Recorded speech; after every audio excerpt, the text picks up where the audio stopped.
तो किसी भी प्रॉपर्टी में बच्चों को बराबर का हिस्सा मिलता है, और अगर किसी बच्चे को कम या किसी को ज्यादा मिल जाए तो क्या कानूनन वसीयत को रद्द करा सकते हैं दोस्तों? अगर आप चाहते हैं कि आपकी प्रॉपर्टी चुनिंदा लोगों को ही मिले और इसके लिए प्रॉपर्टी बिल करना जरूरी होता है दोस्तों, और बिना वसीयत किए अगर मालिक की डेथ हो जाती है तो संपत्ति का जो बंटवारा होता है दोस्तों वो उत्तराधिकार कानूनों के अनुसार होता है। जय नमस्कार, मैं एडवोकेट आशीष मिश्रा। दोस्तों आज हम लोग इसी मुद्दे को बहुत अच्छे से समझने वाले हैं कि अगर कोई वसीयत है या किसी के साथ कम या ज्यादा प्रॉपर्टी मिली है तो क्या उस वसीयत को कोर्ट में चैलेंज किया जा सकता है दोस्तों। अब चलते हैं, मुद्दे को शुरू करते हैं। लाइक कर दीजिएगा, शेयर कर दीजिएगा, सब्सक्राइब कर दीजिएगा मेरे चैनल को। दोस्तों ऐसे में किसी भी विवाद से बचने के लिए जो सबसे पहला काम होता है वो वसीयत को रजिस्टर्ड करना जरूरी होता है। लेकिन अब सवाल ये है कि क्या रजिस्टर्ड वसीयत को कोर्ट में चुनौती दी जा सकती है दोस्तों? इसी मुद्दे को हम लोग समझेंगे। और सबसे पहले समझते हैं कि पहले ये समझ लेते हैं दोस्तों कि प्रॉपर्टी में बंटवारा कैसे होता है।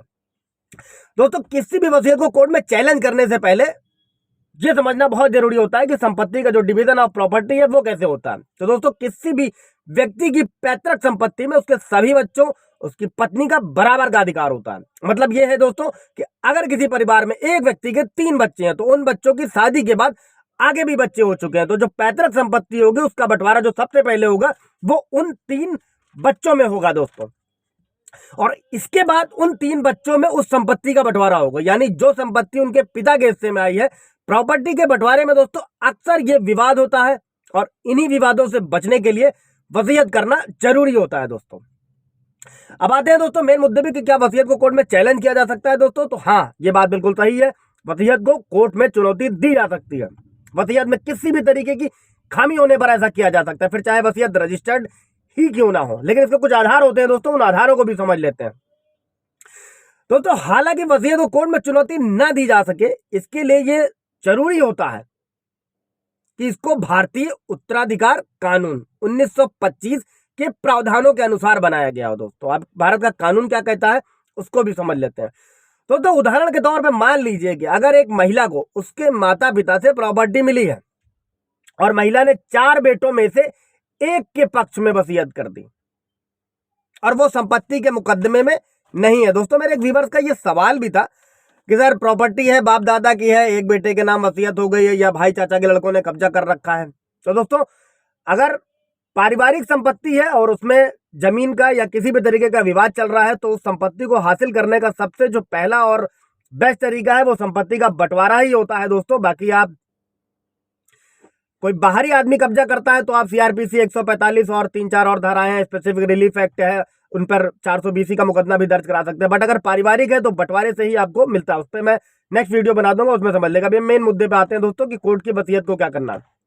अब मान लेते हैं दोस्तों अब वो महिला जीवित नहीं है और महिला के मरने के बाद उसकी बाकी जो 3 भाइयों को प्रॉपर्टी के वसीयत के बारे में पता चला जो उसने एक बेटे के नाम करी थी, और वसीयत पहले से ही 3 भाइयों को बिना बताए कोर्ट में रजिस्टर करा दी गई थी। तो क्या बाकी 3 भाई वसीयत को चुनौती दे सकते हैं दोस्तों? बिल्कुल दे सकते हैं। अगर 4 बेटे हैं, एक के नाम वसीयत कर दी गई है, बाकी 3 को नहीं मिली है या 2 को मिली है या 1 को नहीं मिली है, तो जो प्रॉपर्टी की जो रजिस्ट्री है उसको जो वैलिडिटी है विल की और रियलिटी है उसको चुनौती हमेशा दी जा सकती है दोस्तों। अब दोस्तों आते हैं मेन मुद्दे पर, यह भी समझते हैं कि वसीयत को चुनौती देने के लिए क्या क्या काम करना होता है दोस्तों। दोस्तों सबसे पहले आपको कोर्ट में मुकदमा दायर करने का अधिकार। अगर आपके परिवार में 4 भाई हैं और किसी एक ने अपनी मां की मृत्यु के बाद उनकी वसीयत के दस्तावेजों पर किसी भी तरीके से फर्जी साइन करा लिए हैं तो आप उस विल को, उस वसीयत को कोर्ट में चैलेंज कर सकते हैं दोस्तों। और इसके लिए आपको एक वकील की जरूरत होती है दोस्तों, जो भी आगे कोर्ट केस में आपकी मदद करेगा अच्छे तरीके से। अब ये भी समझिएगा दोस्तों कि किसी भी वसीयत को रजिस्टर्ड कराना उसे अबाध्य नहीं बनाता, इसे किसी भी कोर्ट में चुनौती दी जा सकती है। और ये भी जरूरी नहीं है कि रजिस्टर्ड वसीयत जो मृतक का जो अंतिम वसीयतनामा जो होता है, जो किसी के मरने में वसीयतनामा तैयार होता है, एक नई अपंजीकृत वसीयत भी बनाई जाती है तो उसे वैध माना जाएगा दोस्तों।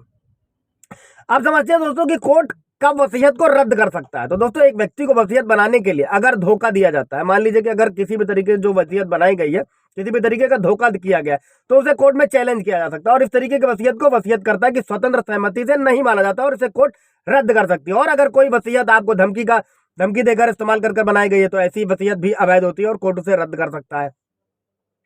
दोस्तों देश कानून के अनुसार 18 साल से बड़े लोग ही वसीयत बना सकते हैं, अगर इससे कम एज में है तो भी वसीयत को रद्द कराया जा सकता है दोस्तों।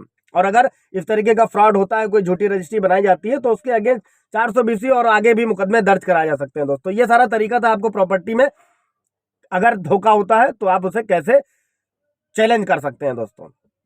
कोई सवाल जवाब होगा पूछ लीजिएगा। Thank you.